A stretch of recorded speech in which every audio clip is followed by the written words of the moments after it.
Dan untuk membahas terkait dengan pertemuan dari kedua ketua umum partai ini, kita akan membahasnya bersama dengan Direktur Eksekutif Poltreking Indonesia, Hanta Yuda. Selamat siang, Mas Hanta Yuda. Selamat siang. Ya, Mas Yuda, ini kalau kita melihat pertemuan dari Surya Paloh dan juga Erlangga Hartarto, kita sebelum membahas masalah teknisnya, kita lihat dulu makna apa yang bisa kita lihat atau sinyal apa yang bisa kita lihat. Bahkan ini Pak Erlangga menggandeng tangan Surya Paloh. Apa sebenarnya pesan yang ingin disampaikan?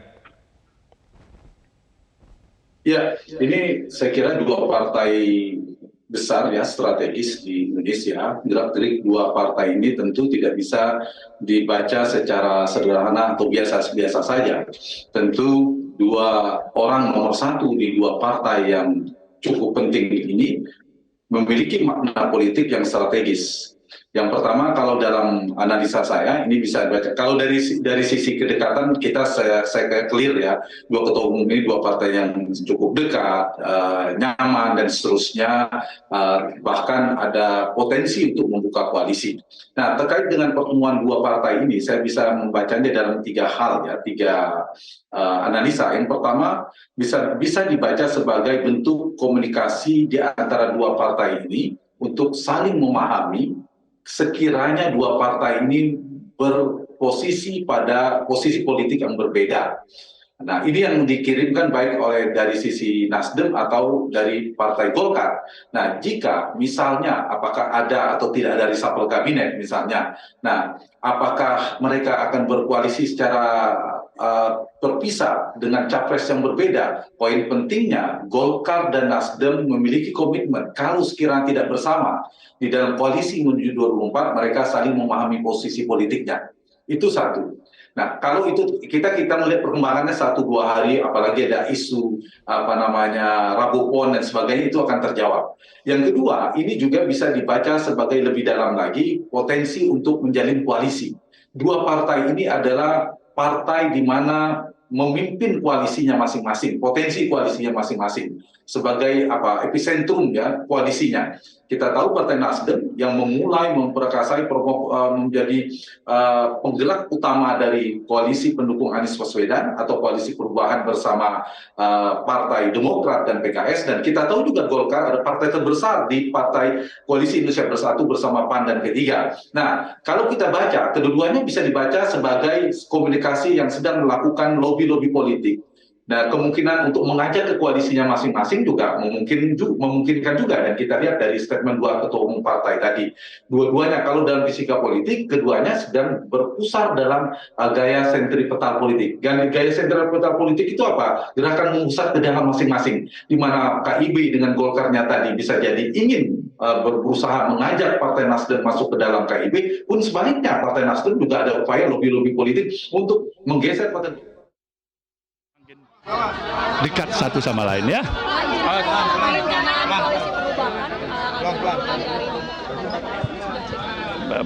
Belum. Artinya ini hari ini cukup dulu. Pak, terkait putusan MK yang kalau misalkan udah 2 periode ini nggak boleh menjabat lagi, bagaimana tanggapan Pak Surya Paloh? Kita belum membahas itu hari ini. Kan masih ada hari esok. Pak, terkait perjanjian antara Pak Anies dan Makasih ya Bang ya. Makasih. Thank you Bang. Terima kasih ya Bang. Terima kasih Bang. Pak Sekjen. Terima kasih ya. Pak Sekjen. Pak Sekjen. Menteri. Pak Ketum. Pak Sekjen terima kasih. Terima kasih. Sukses Pak Sekjen. Sama-sama. Pak Sugeng terima kasih Pak Sugeng. Pak Sugeng. Marcel. Makasih Mas, makasih. Marcel. Oh, jangan dulu Alhamdulillah. Cabuponnya pecah. Rabupon lewat. Jadi sudah bagus. Awas mobil lagi belakang. Awas mobil belakang. Lewat dulu. Langsung maju aja, maju aja. Ini Pak depan Pak satu kali. Ya. Pak.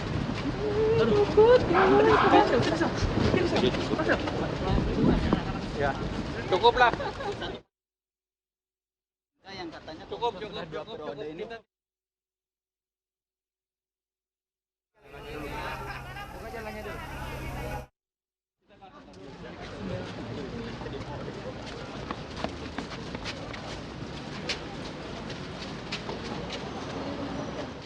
Baik. Kami mohon maaf tadi Mas Hanta Yuda karena harus menayangkan saat momen-momen Ketua Umum Partai Nasdem Surya Paloh meninggalkan DPP Partai Golkar. Kembali kami lanjutkan perbincangan. Mas Hanta Yuda tadi sempat menyinggung soal ada kemungkinan Partai Nasdem dan juga Partai Golkar ini saling magnet atau tarik-menarik dalam soal koalisi. Nah kalau kita timang-timang kira-kira siapa yang akan lebih condong kemana? Artinya apakah kemudian nanti akan Nasdem yang lebih berkemungkinan bergabung misalnya dengan Koalisi Indonesia Bersatu atau sebaliknya? Ya, jadi saya review sedikit ya. Satu, mereka bisa jadi akan berada di koalisi yang berbeda, sehingga pertemuan ini penting untuk dilakukan pembahasan untuk saling memahami di posisinya masing-masing. KIB, Golkar di KIB, kemudian Partai Nasdem di Koalisi Perubahan. Yang kedua, mereka saling mengajak, punya magnet daya sentripetal politik yang sama-sama kuat, saya kira kedua partai itu. Mana yang paling mungkin politik masih dinamis, di mana bulan Oktober dan November baru penentuan calon presiden, dan itulah titik akhir dari penentuan koalisi. Sepanjang belum ada penentuan pendaftaran calon presiden ke KPU, menurut saya masih sangat dinamis, sangat mungkin. Jadi peluangnya ya masih punya peluang yang sama. Satu sisi kita tahu Pak Surya Paloh dengan bobot politik yang dimilikinya, apalagi sekarang bersama dengan Anies Baswedan, kemudian ada PKS dan Partai Demokrat, tetapi juga di seberangnya ada Pak Erlangga, Ketua Umum Partai Golkar, sudah dua partai juga cukup bertiga dengan PAN dan P3, di sana juga sedang berada dalam pemerintahan bersama Pak Jokowi.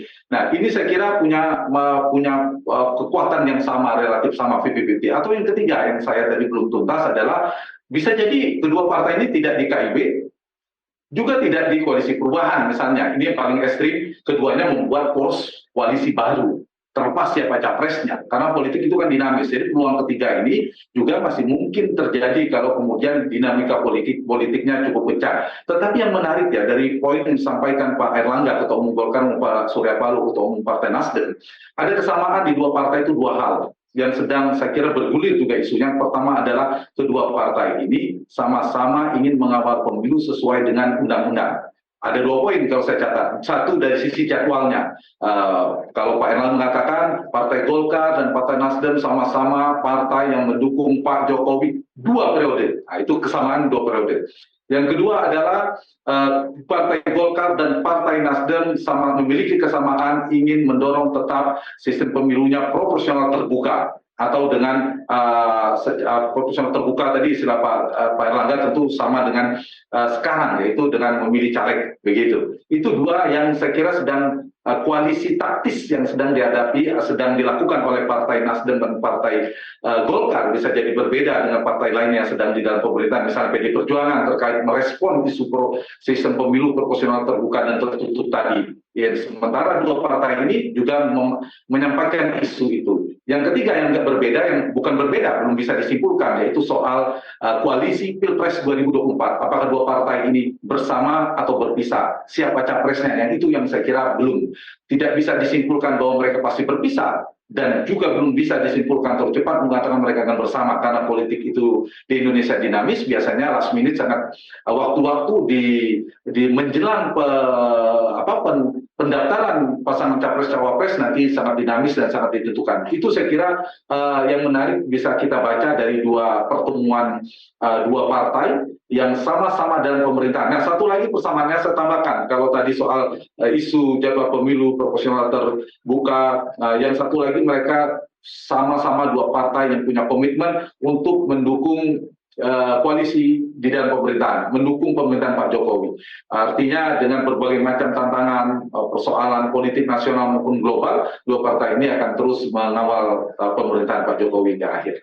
Baik, artinya kita bisa simpulkan dari apa yang disampaikan oleh baik itu Surya Paloh dan juga Erlangga Hartarto sama-sama terbuka tadi sudah disampaikan, walaupun sampai dengan saat ini kita belum bisa memastikan atau menyimpulkan apakah nanti keduanya akan bergabung menjadi satu koalisi atau kemudian tetap jalan sendiri-sendiri karena situasi dan dinamika politik yang masih sangat cair.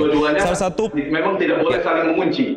Mereka tidak boleh saling mengunci, semuanya masih membuka peluang potensi berkoalisi. Tapi pergerakan Partai Golkar dengan KIB-nya, pergerakan Partai Nasdem dengan koalisi perubahannya itu bisa merubah peta koalisi. Misalnya Partai Nasdem memutuskan bersama Golkar, nah berarti kan koalisi perubahan menjadi bubar. Begitu juga KIB misalnya Golkar lompat bersama Pak Surya Paloh bersama Partai Nasdem, maka KIB berpotensi juga bubar, akan ada poros-poros koalisi baru. Artinya pergerakan pertemuan dua partai ini, kalau ada pergerakan politik maka mungkin akan ada pergeseran. Ya mungkin tidak sampaikan tsunami politik, tapi gempa tektonik politik bolehlah kita simpulkan, ada lempeng-lempeng politik Indonesia yang mulai agak bergeser, poros-porosnya itu berpotensi kalau kemudian ada analisa saya di poin kedua atau bahkan lebih ekstrim yang ketiga tadi. Tapi kalau poin satu itu berarti memperkuat semakin solidnya dua potensi koalisi KIB maupun koalisi perubahan. Kalau kedua-duanya berada di koalisinya masing-masing menuju 2004, tapi mereka punya komitmen yang sama untuk mendukung jalannya pemerintahan Pak Jokowi, sehingga mereka bertemu dan rangka untuk saling memahami posisi-posisi politik itu.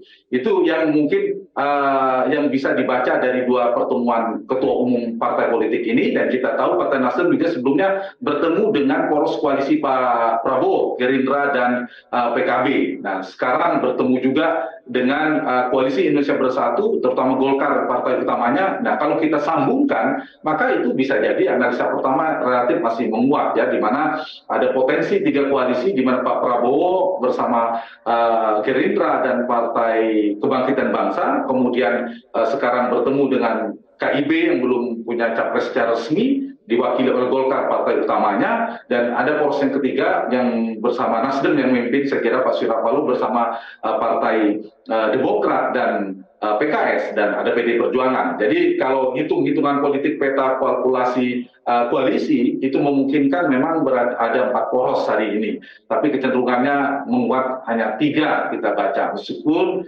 bisa menjadi 2. Nah, di peta-peta ini dengan pertemuan Partai Kuning dan Partai Biru ini, Partai Golkar dan Partai Nasdem ini, kalau mereka bertemu betul hanya untuk mengatakan kita beda ya, nanti saling memahami posisi, maka koalisi yang 3 poros saja memang menguat. Tapi saya kira saya tidak terlalu yakin ya pertemuan untuk mengatakan kita saling memahami posisi. Tapi jauh dari itu, justru pertemuan partai-partai politik itu biasanya adalah berkoalisi untuk memperkuat kekuatan politiknya untuk saling menyokong kalau punya isu yang sama. Dan tadi statement dari 2 ketua umum kan saya mencatat tadi banyak ada beberapa isu terkait mendukung Presiden Jokowi hanya 2 periode sampai 2 periode. Kedua adalah mereka punya komitmen berada di dalam koalisi pemerintahan sampai tuntas. Kemudian yang ketiga, sama-sama ingin tetap mendukung sistem pemilu proporsional terbuka. Dan saya lebih cenderung membaca itu isu strategis lebih seksi bagi kedua partai itu untuk dibahas. Mungkin yang tidak disampaikan publik adalah terkait koalisi pilpresnya, soal capres, dan saya kira tidak yang tahu beliau-beliau semua, para ketua umum elit partai, tapi kecil kemungkinan kalau tidak termasuk membahas peta pilpres dan termasuk juga potensi nama-nama capres. Ya. Begitu. Mas Hanta Yuda, kalau kita berbicara soal hitung-hitungan tadi, Partai Kuning dan Partai Biru ini akan lebih menguntungkan di mana? Apakah mereka tetap di koalisinya masing-masing seperti Nasdem di Koalisi Perubahan dan juga Golkar di Koalisi Indonesia Bersatu, atau lebih menguntungkan jika mereka kemudian bergabung menjadi satu koalisi? Ya, ini menarik ya, pertanyaan yang menarik saya kira, karena kedua-duanya ini kalau kita bicara capres, kita bicara dari sisi Nasdem bersama 2 partainya, kawan koalisinya, Golkar juga punya 2 kawan koalisi. Nah, pertemuannya ini ada pertemuan simbiosis politik mutualisme, sebelum saya jawab pertanyaan itu. Dia kenapa saling menguntungkan, meninggikan posisi tawar kedua partai itu masing-masing di dalam koalisinya. Partai Nasdem, jadi ketika bertemu dengan Golkar, itu posisi politiknya relatif kuat ketika sedang melakukan lobby politik, negosiasi politik bersama PKS dan Demokrat yang sedang membentuk formula bentuk koalisi seperti apa, capres mungkin dia sudah ketemu namanya, siapa cawapresnya. Nah, dengan demikian Partai Nasdem punya opsi.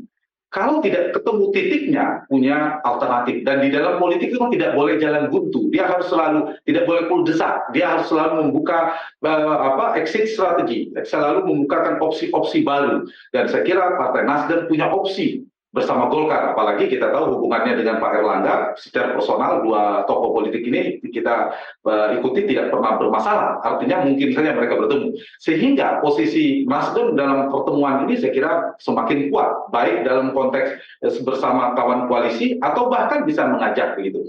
Begitu juga di sisi partai di KIB-nya, dari sisi Pak Erlangga juga saya kira selain memang Golkar memang partai terbesar dibandingkan Partai Amanat Nasional dan Partai Persatuan Pembangunan, maka ada Golkar dan Pak Erlangga juga bisa mengirim sinyal kepada kawan-kawan koalisi yang sekarang, misalnya jika tidak mendapatkan titik temu, kami juga punya alternatif bersama Partai Nasdem. Juga pesan politik juga dikirim, ini kayak saya mengistilahkannya, mohon maaf, ilustrasinya seperti main bola biliar. Kelihatannya kita ada yang akan dimasukkan satu bola, tetapi bisa jadi bola atau tujuan misi-misi politik bagi Partai Nasdem dan Partai Golkar bisa sekaligus isu yang saya sampaikan tadi.